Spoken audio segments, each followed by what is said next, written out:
dar labiau nešti intrigos kovoje dėl patekimo į atkrintamąsias. Taigi Neptūnui svarbus Nevėžio rezultatas, o Wolves ekipoje taiklus tolimas metimas ir Neptūnas pirmauja 6-2.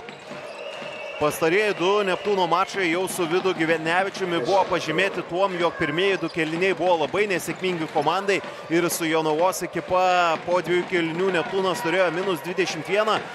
Buvo bandyta sugrįžti ir beveik tą pavyko padaryti klaipėdiečiams, bet galiausiai buvo pralaimėta 1 tašku. Su Rytu po 2 kėlinių Neptūnas turėjo -16, bet ten jau sugebėjo. Vidas Ginevičius jau iškart po tų rungtynių spaudos konferencijoje kalbėjo, kad pavyko sumažinti klaidų kiekį.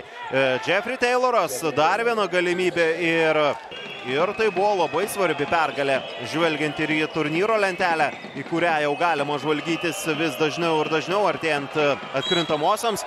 Čia 2+1 Garrisonas Brooksas turės galimybę iki 1 taškelio sumažinti svečių atsilikimą.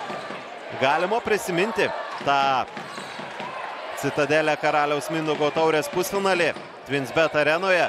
Individualiais gebėjimais Janavičiui atiduotas kamuolys, Žygimanto metimas netaiklus, skuodžiai į priekį Žemaitis. Iki galo Jeffrey Taylorui greitajame puolime pelnyti taškai.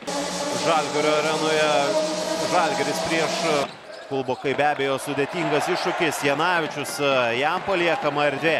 Laisvi tritaškiai, jie yra netaiklus. Anthony Kaunas išvestas į greitą ataką, ir čia jau Vilkų stiprybė įsivažiavimui, o pilna sudėtis šį sezoną jau nebus. Kariniauskas yra labai ilgam iškritęs iš rikiuotės, tai aišku galbūt labiau rotacijos žaidėjas, bet kokiu atveju tai yra netektis. Atkrintamųjų pirmąjį etapą ir Beceifel Kelkovas. Tarmanas per 8 rungtynes rinko vidutiniškai 6,5 taško. Garrisonas Brooksas, Andrew Andrewsas, lengvi taškai ir mažėja atsilikimas. 9 perdavimai taikliam metimui, 7 klaidos. Tik 1 taiklus tritaškis iš 11 bandymų ir dabar 8 klaida. Johnsonas į priekį, Dešūras Bui. Čia jau ir Neptūnas sužaidžia pernelyg avantūriškai. Neptūnas prieš Rytą laimėjo įtikinamai kovą dėl kamuolių ir tada antraisiais šansais susirinko 16 taškų. Šiandien Neptūnas antraisiais šansais dar taškų nėra pelnęs. Anthony Kaunas, Jeffrey Taylorą, Garrisoną Brooksą, Trešoną Tarmaną ir Anthony Kauną. Trešonas Tarmanas atakuoja ir pataiko. Gražus skrydis, gražus dėjimas. Geras Tayloro įkirtimas. Sevčius, Jeffrey Tayloras keitėsi dėjimais. Ir Jeffrey Tayloro dabar.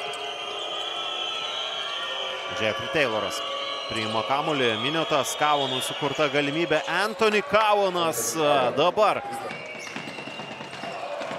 Abi komandos jau yra bonuse. Kaunas į kairę pusę. Per pavelką Anthony Kaunas. Čia yra jau. Išsirinko galiausiai žmonės Neptūnas. Pacevičius lieka prie Kauno. Šis atakuoja ir Anthony Kaunas tildo visą publiką. Kaip reikėjo šių metimų. Perėmė kamuolį svečiai ir dabar dar viena jų galimybė. Paskutinė sekundė nebespėja jau berods Žemaitis. O gal vis tik ir suspėjo ir galima žaisti iki galo. Vilkai tą ir daro ir puolime pelnyti taškai. Čia ankstesnį. Tad pasižiūrėsime, kaip ketvirtajame kėlinyje atrodys svečiai, kurie dabar pelno taškus. 8 Martyno taškas. Taip pat iki savo vidurkių yra Pacevičius. Kristupas Žemaitis, jo atsakymas. Neptūnas pirmauja 2 taškais. Kristupas Žemaitis sega taiklų tritaškį. Apskritai per pastarąsias 11 BCFL rungtynių Vilkai yra iškovoję vos 3 pergalės. Dabar jie perima kamuolį dviese prieš Dešūrą. Ir Kristupas Žemaitis dar 2 su pražanga pelno. Čia dabar Trešonas Tarmanas. Mažiau nei 3 minutės. Anthony Kaunas 3 taškai. Ir sužaisti su laiku.